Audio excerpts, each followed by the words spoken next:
Chapitre 3. Album Panini et autres produits dérivés. Quand une marque devient la dénomination de l'objet, on se rend compte alors de son impact pour chacun d'entre nous. Comme par exemple le frigo, c'était la marque des réfrigérateurs. Oui, maintenant, on appelle tous des frigos. Okay, ouais, donc des panini, ce ne sont pas des sandwichs écrasés, mais des autocollants de nos héros à collectionner, collés dans des albums.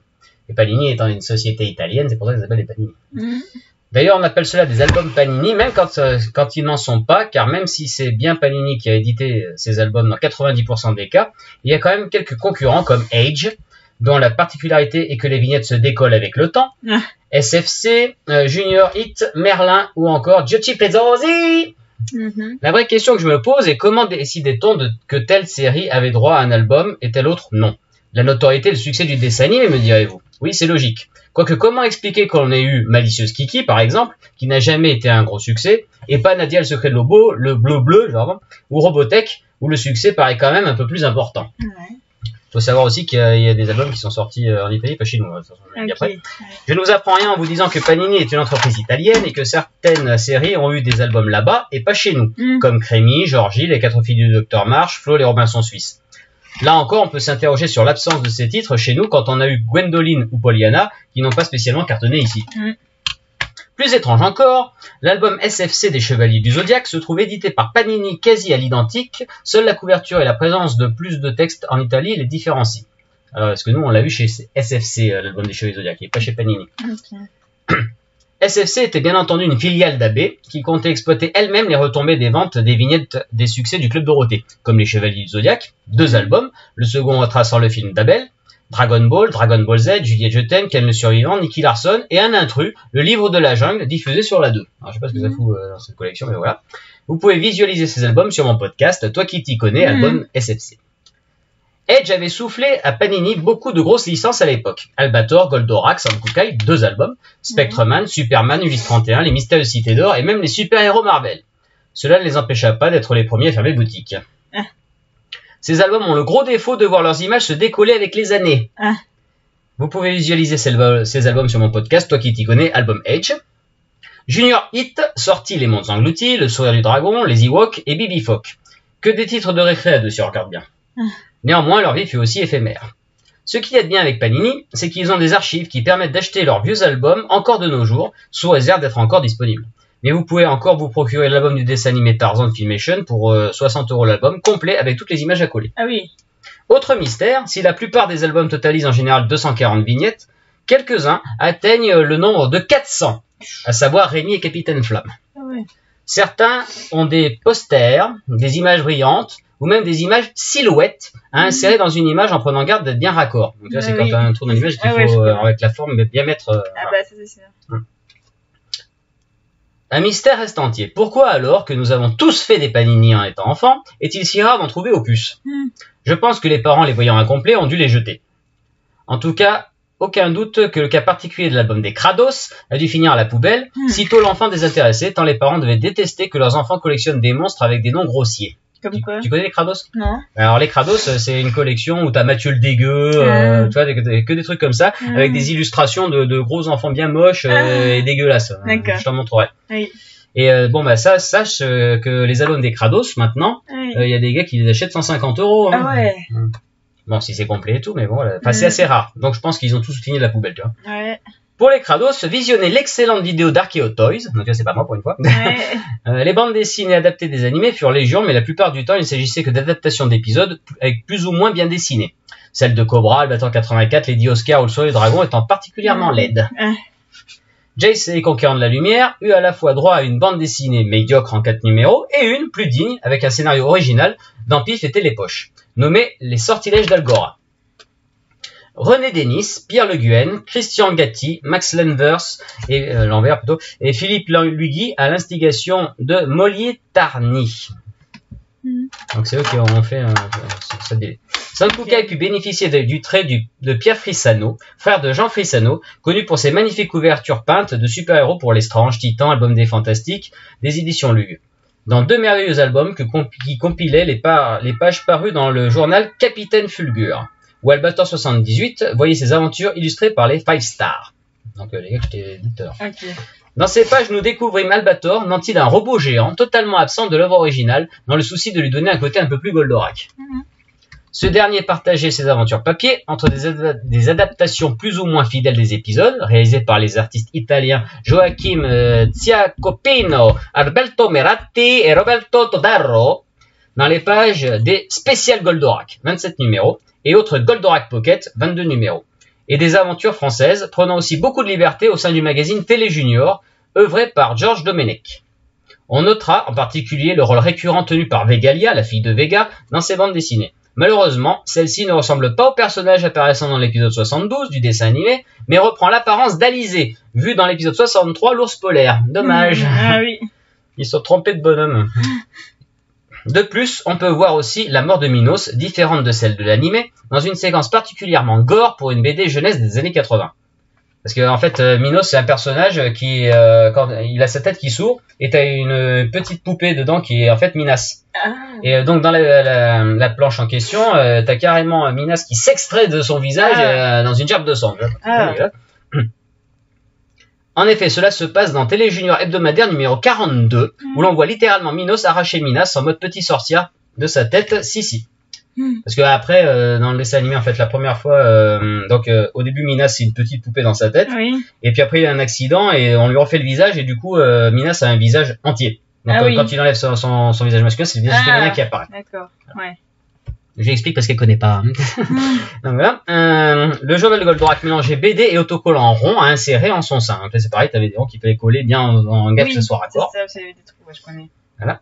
Là aussi, il convenait d'être minutieux dans la pose des vignettes. En album autocollant, Goldorak a d'abord eu droit à plusieurs livres où il s'agissait d'images silhouettes à compléter. De plus, il s'agissait de dessins refaits de piètre facture. Maya l'abeille et la bataille des planètes eurent droit au même traitement avant qu'il ne sorte à l'album Le Retour de Goldorak. Je veux aussi pour préciser que depuis que j'ai écrit le bouquin, j'ai vu qu'il y avait Vic le Viking aussi dans la collection.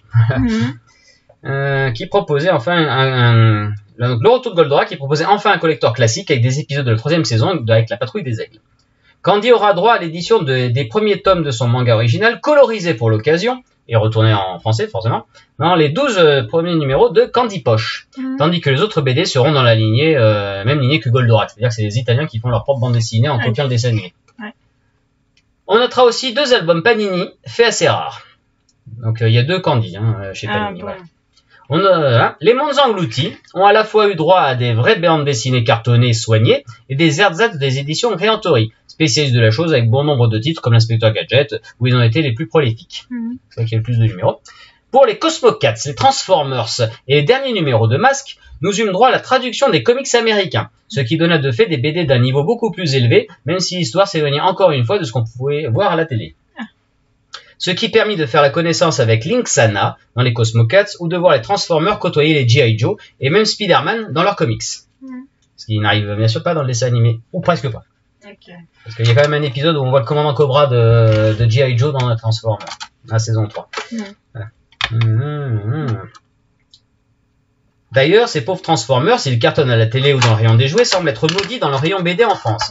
En effet, le comic s'arrêta au bout de seulement 3 numéros, et cet échec fut lourde conséquence pour les éditions Sage Édition, par ailleurs éditeur de Superman et Batman, qui ne survécurent pas à cette mévente.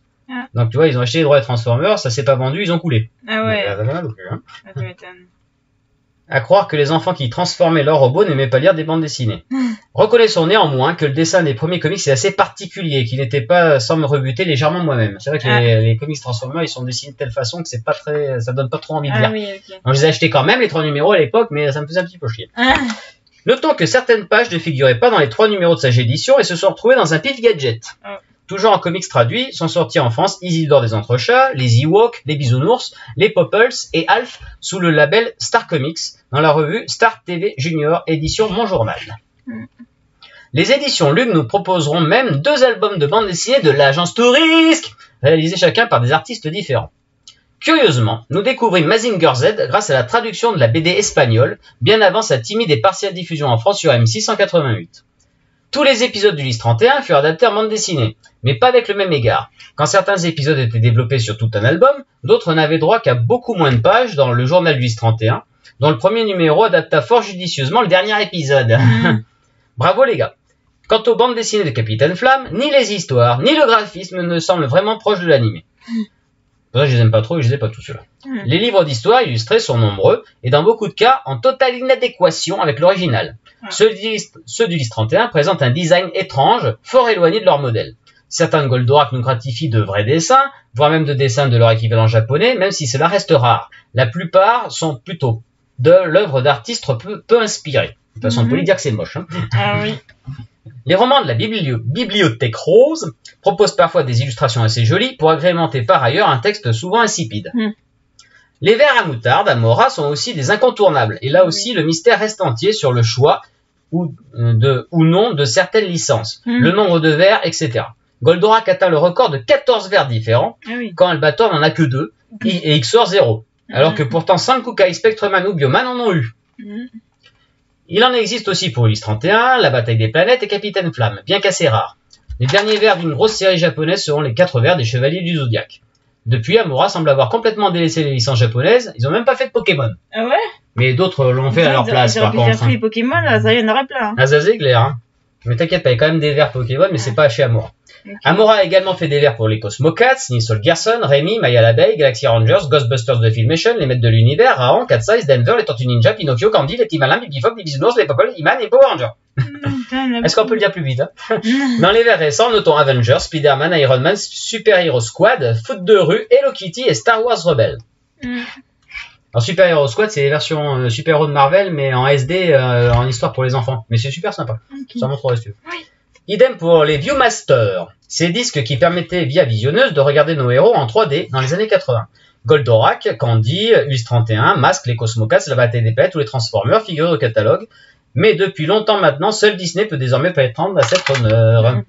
Des autocollants en jean, Goldorak ou en relief, les Maîtres de l'Univers, se trouvaient jadis dans les fromages du style Vache qui rit, qui se nommaient les Juniors ou le Conquérant. Mais ces marques n'existent plus et trouver de telles vignettes de nos jours s'avère très difficile. Et puis, vraiment, c'est dit, les gens ont perdu. Ah bah oui. Donc tu sais, les trucs en relief, c'est que quand tu changes, t'as les couleurs qui changent, tu sais, comme ça. C'est ça, ça change de... Ça montrerait, j'en ai. Revenons sur les bandes dessinées Goldorak. Les souples et les cartonnés sont les mêmes, avec des différentes numérotations. Le 1 souple et le 1 couverture dure, par exemple. Seul le numéro 4 n'a pas d'équivalent. Les spéciaux 1 à 12 sont des traductions de 2 revues italiennes Téléstory, qui a duré 44 numéros, allant de 2 à 3 histoires par numéro au début, puis une seule. Et Atlas Ufolobo Presenta Goldrake, qui a duré 96 numéros. Les tout premiers numéros s'éloignent considérablement de la série télé, mais ils s'améliorent justement lorsque Téléguide cesse de les traduire, avec l'arrivée de Phénicia. Les formules des spéciaux et des magazines changent au bout d'un moment. Au spécial 13, il est décidé de prendre des photos de l'animé et de repasser un peu du feutre sur les contours des personnages, de même arrivé au 34 du magazine, qui jusque-là, lui aussi, se tapait joyeusement les épisodes italiens. Une troisième série italienne, plus axée aventure et parfois Goldorak n'apparaît même pas, est sobrement intitulée Actarus, et parue pendant 13 numéros.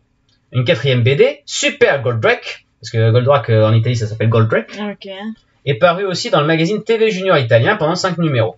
À savoir qu'en plus, Téléguide censure les BD italiennes à partir du spécial 6 et du 10e magazine. Il manque 2 à 4 pages selon l'histoire.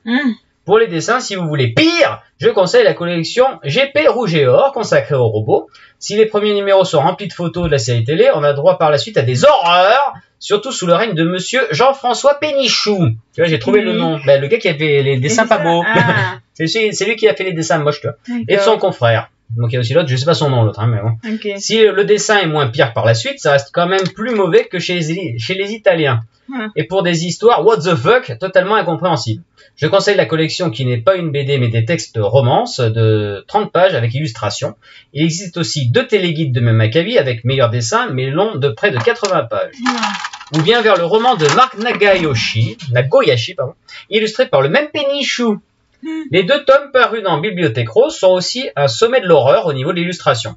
À côté, on a Candy, texte horrible de Bob Robert, alias Georges Chollet, mais magnifique dessin de Jeanne Bazin. Le seul bon dessinateur français, meilleur que les Italiens pour Goldorak, est Domenech dans Télé Junior. Pour les mangas, il en existe 3 catégories. 3 grandes versions, toutes parues la même année, le même mois, dans des magazines différents.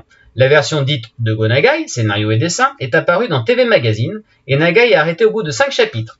3 chapitres dans la VF. Donc on n'a même pas eu les 2 dernières VF, voilà. Avant de passer la main à Yu Okazaki pour les 14 suivants, et à Ken Ishikawa pour les épisodes spéciaux au nombre de 2. Seuls sont dispo en français les chapitres de Nagai et d'Ishikawa, bien que celui-ci ne voit pas son nom apparaître sur le livre. La seconde version, parue dans le magazine Bukkenho, est celle de Gosaku Ota, qu'on a eu intégralement. Nagai est crédité au scénario, mais il a indiqué n'en avoir jamais écrit une ligne. Ah ouais? Donc, il a tellement rien foutu dessus. Donc, Pareil pour la troisième Eiji, parce que son nom est plus prestigieux pour vendre, tu vois. Mm. Pareil pour la troisième d'Eiji Imamishi, parue dans TV Land. Celui-ci est la plus bizarre puisque les robots parlent. Len Banju, Golgoth du premier épisode TV, souffre de dépression nerveuse du fait qu'Idargos le traite de tortue et il change même de camp. Quant au professeur Procyon, il y est décrit comme un soulard, n'hésitant pas à voler le Kret Mazinger pour tenter de sauver son fils adoptif. Par la suite, ce côté comique s'estompera dans ce manga, totalement inédit en France et jamais réédité. Même le Tankobon, paru ne reprend que les tout débuts de l'histoire et ne compile pas les chapitres suivants. Alors les Tankobon, en fait, c'est les mangas tels qu'on les lit nous, donc les albums reliés, quoi, les albums comme ça. Ok. Donc, parce que c'est d'abord en pré-publication, chaque semaine t'as un chapitre, et après quand il y en a assez, et que ça a du succès, ils font le gros comme ça, le manga qui sort. Donc là tu peux voir qu'ils avaient copié pour faire cette couverture de Cobra sur la couverture de ce Batman. D'accord. Mais je suis ça totalement par hasard parce que c'est en fouillant que j'ai trouvé ce Batman là, j'ai dit putain mais c'est la couverture de Cobra. Donc voilà, donc ça explique pourquoi on voit cet adversaire qui n'existe absolument pas dans Cobra. Oui. Donc voilà, mais là c'est flagrant, hein. J'ai pas besoin de faire un dessin. Bon, vous avez pas le dessin, vous avez qu'à acheter le bouquin. Voilà. Fin du chapitre 3.